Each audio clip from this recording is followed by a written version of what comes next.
Bonjour les enfants et les familles. J'ai le plaisir de vous retrouver à travers cette vidéo. Aurélie, les Foyers Club et moi-même accordons une grande importance pour garder le lien avec vous. Et oui, vous nous manquez. C'est pour cela qu'on a lancé un nouveau projet un peu futuriste, un peu innovant, de ces petites vidéos qu'on partage avec vous.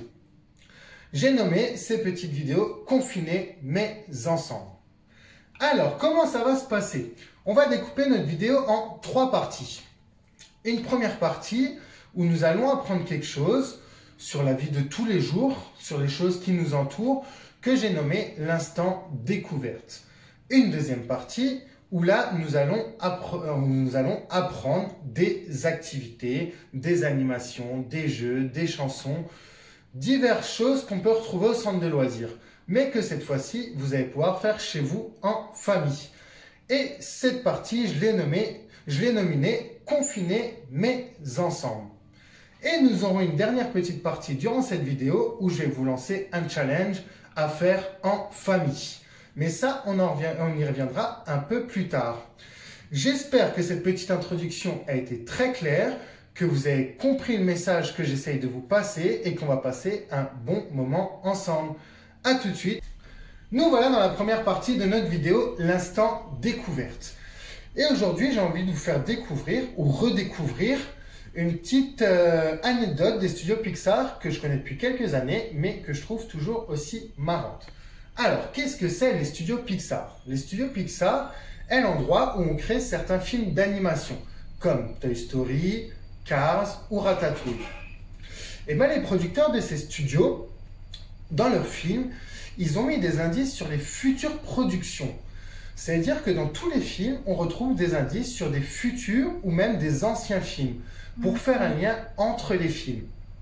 Exemple, dans le film Nemo, au moment où on se retrouve dans une scène où on est dans une salle d'attente chez le dentiste et un enfant lit une BD. Si on regarde bien la couverture de cette BD, c'est tout simplement l'histoire de Monsieur Indestructible. L'année suivante de la sortie de Nemo est sorti Les Indestructibles. Une autre petite anecdote tout aussi marrante qui concerne encore une fois Nemo, mais cette fois-ci dans le film Monstres et compagnie.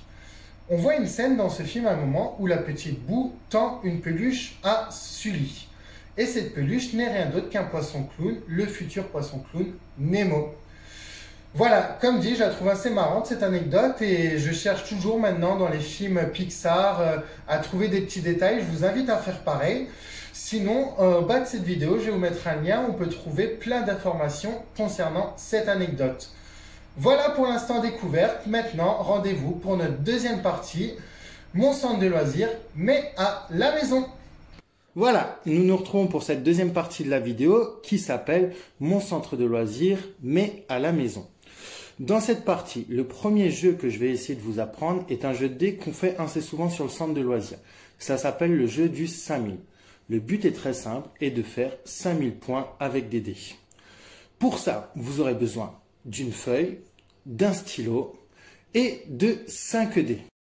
Nous allons commencer à jouer aux 5000. Pour ça, sur votre feuille blanche, vous allez faire un nombre de colonnes, le même nombre qu'il y aura de joueurs, et vous allez mettre le prénom de chaque joueur. Cette feuille va nous permettre de calculer nos points pour arriver jusqu'à 5000 points.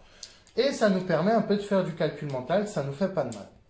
Donc, comme vous pouvez voir pour cet exemple, j'ai fait une colonne avec mon prénom, comme je serai le seul pour vous expliquer ce jeu. Avant tout, nous allons apprendre les valeurs des dés. Il y a 2 valeurs très importantes. Il y a le 1 qui vaut 100 points et il y a le 5 qui vaut 50 points. Les autres faces des dés ne valent rien si elles se retrouvent seules ou en duo. C'est à partir de 3 dés de phase identiques qu'on peut gagner d'autres points. Par exemple, si je fais 3, 4, donc là j'en ai 2 et 3.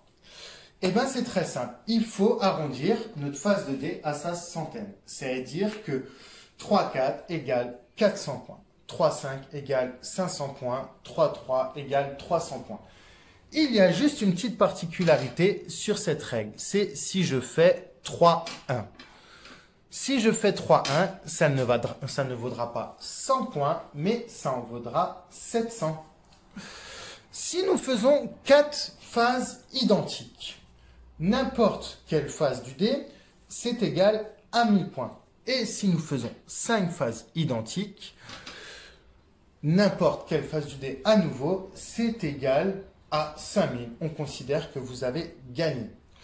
Alors bien sûr, pour gagner en un seul coup, il faut que sur un seul lancer, vous fassiez les 5 phases identiques. C'est pas aussi simple que ça. Maintenant que nous connaissons les valeurs, je vais vous apprendre comment jouer. Donc c'est très simple. Il va falloir lancer les dés dans un premier temps. On va le faire en même temps. Comme ça. Donc je vais vous montrer à la caméra ce qu'on a. Voilà. Donc j'ai 2 6, un 4, un 3 et un 1. Donc notre 1 vaut 100 points. Tout le reste ne vaut rien. Si j'ai 100 points que je vais mettre là, je peux décider de m'arrêter et passer la main au joueur suivant ou continuer et prendre des risques pour avoir un peu plus de points. C'est ce que je vais faire. Je prends un peu de risque pour avoir un peu plus de points. Donc là, j'ai 2 1, un 4 et un 6. Le 4 et le 6 me servent à rien. Par contre, les 1 me servent. J'ai déjà 100 points. Ça me fait 200 points, 300 points.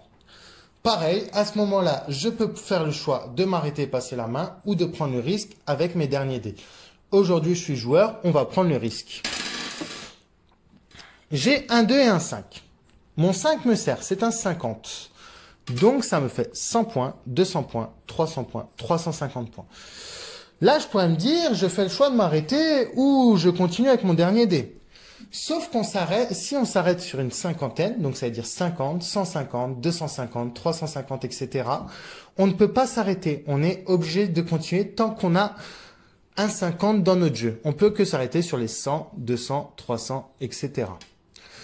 Je relance donc mon dé et je fais un 4.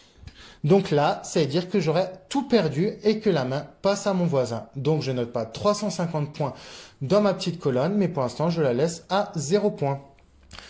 Par contre, si j'aurais fait un 1 ou un 5, par exemple, j'aurais fait un 1, ça m'aurait fait 100, 200, 300, 350, 450 points.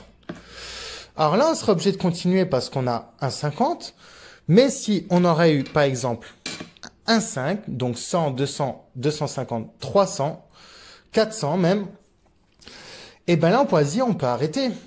Eh ben non. Règle un peu particulière aussi, si tous nos dés ont une valeur, présentent une valeur, nous devons les relancer. Donc là, j'ai 300, 400 points et je vais devoir relancer mes 5 dés en gardant mes 400 points. Alors j'en ai raté un, hop. Donc là, j'ai 400 points, ça me fait 500 points, 600 points, 650 points et ces deux me servent à rien. 650, comme vous le savez, on ne peut pas s'arrêter, on doit prendre le risque de continuer. Je continue et là, je perds la totalité de mes 650 points et je passe la main à mon voisin. C'est un jeu qui n'est pas forcément compliqué, c'est juste le temps de comprendre la technique du jeu. Et puis, c'est très intéressant aussi pour vos enfants et même pour toute la famille, pour les calculs mentaux. Parce qu'on peut vite se retrouver perdu dans nos calculs. Comme dans la présentation de cette vidéo, vous avez pu remarquer que je me suis retrouvé un peu perdu et je me suis trompé. Donc, c'est important que tous les joueurs comptent les points pour voir s'il n'y a pas de triche ou peut-être juste tout simplement d'erreur. Le but, donc, est de faire un maximum de 5000 points. Par exemple, maintenant, j'ai 4700 points. Je lance mes dés et je fais 300 points. J'ai 5000 points, j'ai gagné, c'est super. Si je fais plus, bien sûr, ça ne marche pas et on passe la main au voisin. Si maintenant j'ai mes 5000 points, chaque joueur dans le jeu a le droit encore à un tour pour arriver à ces 5000 points. Alors pour un joueur qui sera par exemple à 4800 points, ce sera plus simple que le joueur qui est encore à 2300 points qui doit essayer de rattraper le reste. Mais vous avez le droit à un dernier tour. Et si durant ce dernier tour, un joueur fait aussi 5000 points, on considère que vous êtes premier égalité. Voilà, le jeu du 5000 est un jeu assez sympa où on rigole en famille, peut être plus ou moins long, tout dépend des chances qu'on a dans la main. Vous allez pouvoir retrouver aussi dans la description de cette petite vidéo un site internet que je vais vous mettre où vous allez retrouver les règles. Peut-être juste que